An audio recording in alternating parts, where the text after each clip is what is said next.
کرام، ابھی میں کتابوں کا مطالعہ کر رہا تھا، ایک واقعہ بہت ہی اچھا لگا، میں چاہتا ہوں کہ آپ کو میں سنا دوں، اس لیے کہ اس سے آپ کو کافی نصیحتیں حاصل ہونے والی ہیں۔ ایمانداری ایک بہت بڑی دولت ہے۔ ایمانداری کی کیا حقیقت ہے، کیا فائدہ ہے، میں بتانے جا رہا ہوں، غور فرمائیں۔ بس 2-3 منٹ کی ویڈیو بنے گی، آپ غور فرمائیں۔ تو دیکھیے، ایک عبد الرحمن نامی شخص صبح صبح دکان کھول رہے تھے، ایک خاتون آتی ہے اور 10 کے نوٹ نکال کر کے دینے لگتی ہے۔ عبد الرحمن نامی شخص کہتا ہے کہ خاتون، مجھے سمجھ میں نہیں آتا، اتنی صبح تو دکان میں پیسہ دینے کے لیے آئی ہے، کیا ماجرا ہے، کیا بات ہے؟ کہتے ہیں کہ وہ خاتون کہتی ہے کہ دیکھو، میں کل سامان لے کر کے جب گئی تھی تو میں نے اس کو غور کیا تو آپ کے 10 روپیہ میرے پاس زیادہ آ چکے تھے، میں چاہتا ہوں کہ آپ کو واپس کر دوں۔ وہ عبد الرحمن نامی شخص سے کہتا ہے کہ خاتون، تو پیسہ جو تو زیادہ، تو سامان لینے کے بعد پیسہ بار بار کم کرا رہی تھی، مجھے معاملہ سمجھ میں نہیں آتا ہے کہ تو سامان لینے کے وقت پیسہ کم کرا رہی تھی اور آپ جو ہے تو 10 کی نوٹ زیادہ جب آپ کے پاس چلے گئے ہیں تو آپ جو تو واپس دینے کے لیے آئی ہو۔ تو وہ خاتون کہتی ہے کہ دیکھو، وہ کم کرانا میرا حق بنتا ہے، امام حسن و حسین کی یہ سنت طریقے ہیں کم کرانا، تو لہٰذا وہ میرا حق تھا کم کرانا، لیکن 10 روپیہ جو آپ کے میرے پاس زیادہ آ چکے ہیں یہ آپ کا حق ہے، تو لہٰذا آپ کے حق لوٹانے کے لیے میں ایمانداری کے ساتھ واپس آئی ہوں۔ تو وہ شخص عبد الرحمن کہتا ہے کہ خاتون، یہ بتا تو کہاں سے آئی ہے، کدھر سے آئی ہے، کتنی دور سے آئی ہے؟ تو وہ خاتون کہتی ہے کہ میں 7 کلومیٹر دوری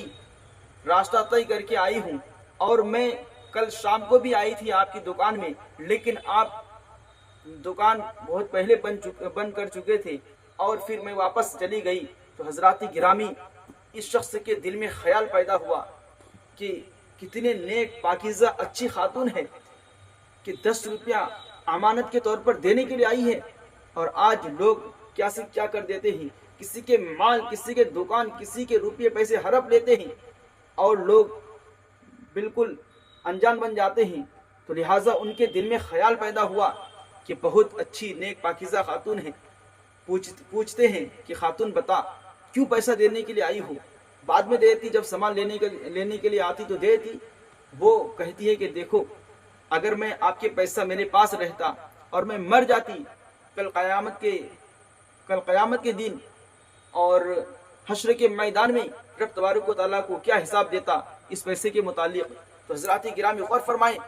وہ عبد الرحمن نامی شخص جو تو فوراً 300 روپے گلے سے نکالتے ہیں، نکالنے کے بعد اپنے پڑوسی دکاندار کے پاس جاتے ہیں اور کہتے ہیں کہ بھائی فراز بھائی، آپ کے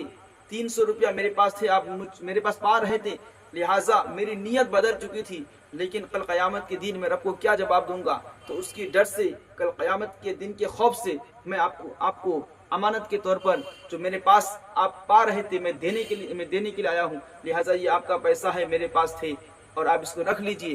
جبکہ وہ شخص بھول چکا تھا، فراز شخص بھول چکا تھا کہ وہ پیسہ کسی کے پاس پا رہا ہے، تو لہٰذا امانت کے طور پر یہ شخص دینے کے لیے جاتے ہیں۔ ان کے دل میں جو تو ایک بات پھر خیال پیدا ہوتا ہے فراز کے دل میں کہ یار، یہ کتنے اچھے ایماندار بندے ہیں، کل قیامت کے دن حساب دینے کے ڈر سے یہ شخص جو تو پیسہ امانت کے طور پر مجھے واپس کیا ہے، لہٰذا میرا بھی ایک دوست ہے جو 3 لاکھ روپیہ مجھ کو دیے ہوئے ہیں اور ان کا انتقال ہو چکا ہے، لہٰذا ان کے اور ہمارے درمیان کی بات ہے، کسی کو معلوم نہیں ہے، میری تو نیت بدل چکی تھی، میں تو پیسہ نہیں لوٹانے والا تھا، لیکن ان کے جو تو اندر یہ جذبہ دے کر کے میرے اندر بھی ایک جذبہ پیدا ہوا کہ کل قیامت کے دن رب تبارک و تعالیٰ کو میں کیا جواب دوں گا، رب کے سامنے جب پیشی ہوں گے تو کیا میں حساب دوں گا؟ لہٰذا 3 لاکھ روپے اپنے بینک سے نکالتے ہیں، اپنے دوست کے گھر جاتے ہیں، ان کے دوست انتقال ہو چکے تھے، اور اپنے دوست کے وائف سے، بیوی سے معافی کے طلبگار ہو جاتے ہیں اور کہتے ہیں کہ خاتون، مجھے آپ معاف فرمائیں، میری نیت بدل چکی تھی، میرے دوست نے مجھے 3 لاکھ روپے دیے تھے اور وہ انتقال ہو چکے ہیں اور مجھے دینے کا ارادہ نہیں تھا، لیکن میں کل قیامت کے دن کے حساب و کتاب سے میں ڈر گیا اور پھر میں آپ کو امانت کے طور پر 3 لاکھ روپے آپ کو میں دینے کے لیے آیا ہوں، لہٰذا پہلے آپ مجھے معاف فرمائیں اور یہ پیسہ آپ کی امانت کے طور پر آپ اس کو رکھ لیجئے۔ حضرات گرامی،